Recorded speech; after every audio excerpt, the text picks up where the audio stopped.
கதை சொல்லுமா, கதை சொல்லுமா.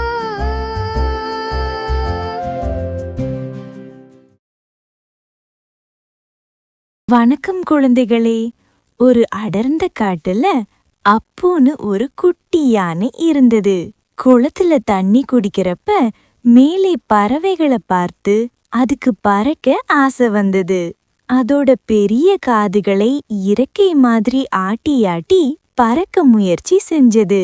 ஆனா பாவம், பறக்க முடியாம கீழே விழுந்துடுச்சு. அதை பார்த்து காட்டில் இருந்த குரங்கு, முயல்னு எல்லா விலங்குகளும் சிரிச்சதுங்க. அப்போ ரொம்ப சோகமாயிருந்தது.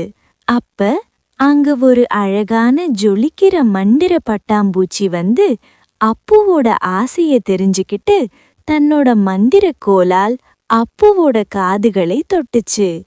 என்ன ஆச்சரியம்! அப்புவோட காதுகள் பெரிய வண்ணமயமான இறக்கைகளா மாறிடுச்சு.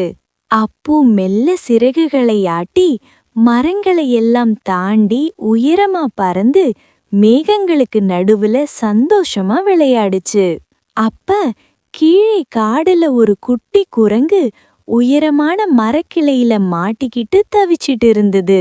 அப்பு இதை பார்த்து வேகமா பறந்து வந்து மெதுவா தன்னோட தும்பிக்கையால அந்த குட்டி குரங்க தூக்கி கீழே பத்திரமா இறக்கி விட்டுச்சு.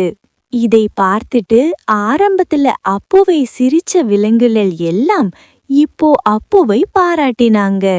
அப்பு தன்னோட சிறகுகளை ஆட்டி காடு முழுவதும் மிட்டாய் மழையா பொழிஞ்சுச்சு. உன்னுடைய ஆசை எவ்வளவு பெரியதாக இருந்தாலும் அதை அடைய முயற்சி செய்தால் வெற்றி கிடைக்கும். மேலும் உன் திறமையை பிறருக்கு உதவ பயன்படுத்த வேண்டும்.